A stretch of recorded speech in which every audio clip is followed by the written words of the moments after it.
Hello, this is Matthew Mabry and this is D2L tutorial 8. In the last tutorial we learned how to add matching questions to our quizzes, and in this tutorial we're going to look at adding long answer questions. So let's go ahead and log on to D2L, head to the course that you are editing. Once you're at the course, go ahead and select the quiz that you are working on. If you've been watching my other tutorials, you know I am working on quiz 5.1. And I am ready. I've already got 11 questions. I'm ready to go ahead and add this short answer question I've been using on my quiz. What is the state fossil and why? And how can a sedimentary rock become an igneous rock? You must use and underline at least 2 vocab words from the unit. So these are the 2 questions I want to add. I think for an example, I'm going to show you how to add this question. So I'm going to click Add or Edit Questions in Desire to Learn. And you are going to be tempted to add, oh, looks like I have to do my resize for some reason. Okay, there we go. I'm going to click New, and you're going to be tempted to add a short answer question, but you really want to add a long answer question. I'm going to show you why.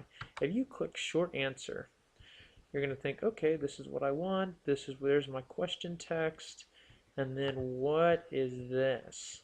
And this right here this shows you how much space the student has to write their answer, but then check this out. How it grades the answer, case insensitive, regular expression. This automatically grades your students' responses right here. And I haven't played around a lot with this, but I know that when I put short answer questions on my quizzes, these are answers I want to read and have some discretion over the points I assign.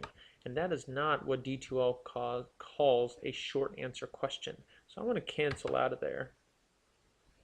Instead, what I want to add is a long answer question that I get a grade. So on my quiz, this would be question 18. And then, because I'm feeling a little lazy, look, I'm just going to copy from my last quiz, go to my question text, hit paste. There we go. Now I have some formatting issues I have to work through since I copied and pasted. One is, for some reason, it copies this ordered list, which is what I do not want. Now I'm having problems getting rid of it. So I tend, oh no, I cannot get rid of this one for some reason.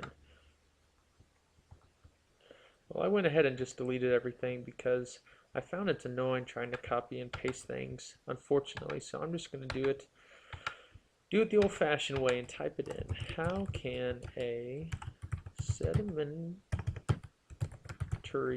rock become an igneous rock?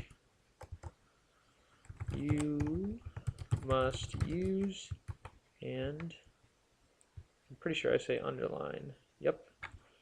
You must use and underline at least 2 vocabulary words. You know what, to focus the underline here, I always underline words to bring attention to them in the text, but I think I'm going to go ahead and use bold and italicize so students aren't distracted by the underlining, and hopefully they underline in their answer because it helps me grade when they underline the words that I can focus on in their answer. So you must use and underline at least 2 vocabulary words in your answer. Okay. And maybe I'll enter this down so it appears on a separate line. How can a sedimentary rock become an igneous rock? Okay. I don't need to put an image in there. And what I like to do here, this row 5, column 40, let me show you what that does for you. We're going to go to preview. See, they have this really tiny box to type in. Of course, they can stretch it out, but most students don't realize this. So what I like to do to help them out is, I like to give them, say, let's give them 20 rows, and let's stretch out those columns out to 100. So when the students see their box, they get to type in. Now they're like, oh my goodness, look at this big box. Well, gosh, that's really a deep box. I don't know if I need 20 rows. Let's give them instead maybe just 10. 10 should be sufficient. Let's click Save. So let's go click here. Let's preview that question I just saved. Okay, that's not too bad of a box. How can a sedimentary rock become an igneous? You must use and underline at least 2 vocabulary words in your answer. Let's click done. The one thing I want to make sure I had checked is allow HTML editor to use responses. I am left clicking this because I want my students to be able to see this box when they type so that they can click underline and then click save. And that's all you have to do to add that question. Now I bet you're wondering to yourself, okay, that's great to add a long answer. I know that all of these multi-select, multiple choice, these true, false, they're going to grade themselves. How am I going to grade these? How's this going to make my life easier? Well, that's what the next tutorial is for. Stick around, I'm going to show you how these become automatically graded and how you can quickly grade these all on one screen with just a few keystrokes.